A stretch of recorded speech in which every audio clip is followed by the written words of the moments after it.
can you please introduce yourself and tell us what you do? My name is Tien Eamas, and I am a gender guide.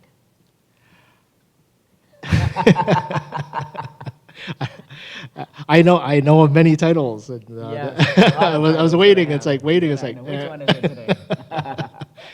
And how do you guide? My mission is about deconstructing the old paradigms of gender through heartfelt conversations around gender and through some of my workshops. And at the end, lead people through where we start to peel off all the layers of who we think we are in the world of gender. And then make available your true self, your soul, your authentic self, your light, your whatever you want to call it. Right. When I've had conversations with you, and I see, and I'm aware of my own filters of, well, I've heard of those experiments. How would I speak to you? How would I speak to someone else in a room if there were no lights on? Because Right, there's yeah. no visual bias. Yeah. So how do you guide one? Because we're conditioned from from birth Yep. to interpret through our eyes. Yeah. How do we start breaking away from that? Well, one of the most important lessons to get is that there has been a collapse of a whole bunch of meanings, which then has people think that we are a gender. And we've collapsed the meanings of sex organs, gender, and then also thrown in there, spirituality and sexuality. So we've collapsed them all into the one same pot, and then we think we're a gender.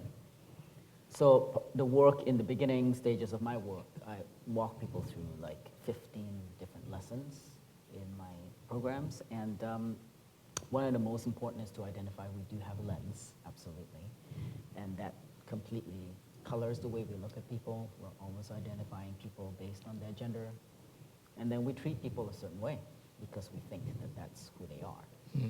So we don't not actually talking to a human being or to a soul because we're talking to their gender.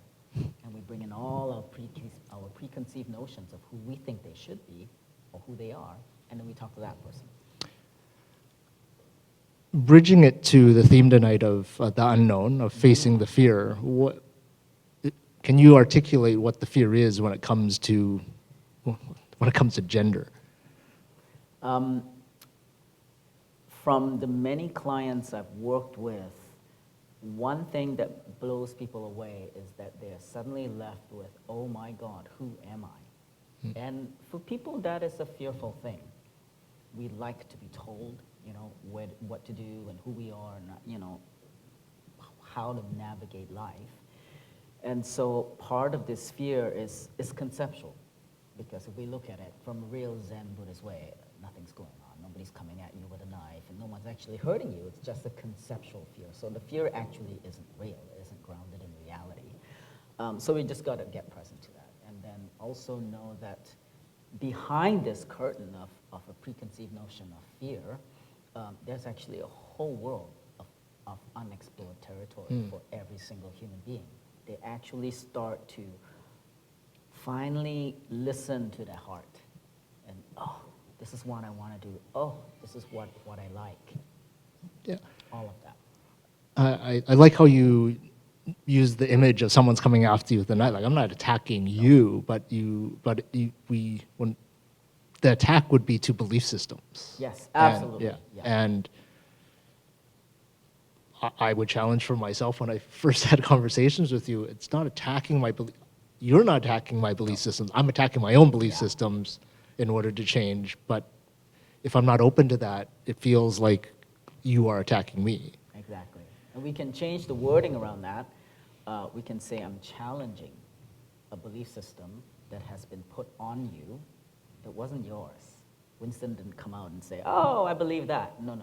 The world said, boom, this is who you are. And then you saw the constructs and you just lived into it. Because everybody said, oh, no, you're a boy, you can't do that. And then you just kind of go, oh, okay. And then you might fight a little bit, but at some point you give in because the common culture around you seems to abide by these rules.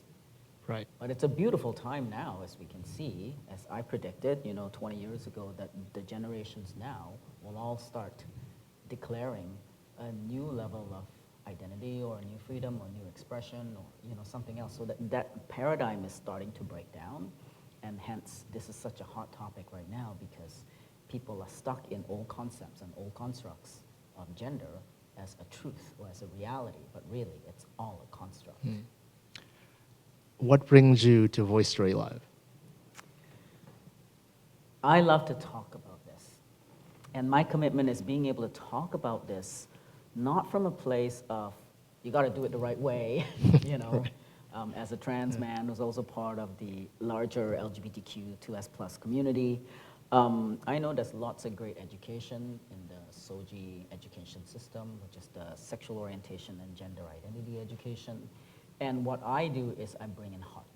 I bring spirit. I am a spiritual teacher. So my commitment is that love is actually present while we have this conversation so that people don't have to feel like they are ignorant and they're stepping on eggshells, or I'm saying the wrong thing, oh my God, I'm so un-PC, or someone will think that I'm hateful or phobic and cancel me and be policed. So that's my commitment, that the space is safe so people can ask whatever they want, because I promise you, I've heard all of it. I've heard all the questions, and it's all good. It's valid. We need to have this space where it's okay to ask and look at it. Yeah, we definitely need the spaces where we can ask the questions we want to ask without judgment, criticism, Exactly. shame, because Exactly. we don't know what we don't know. No, you don't know, and it's okay. Yeah, and when we start making up quote unquote truths, Yeah. they're not true. Yeah. And then it's a slippery slope Yeah. that we're down. Yeah. Well, thank you for sharing, Tien. You're welcome.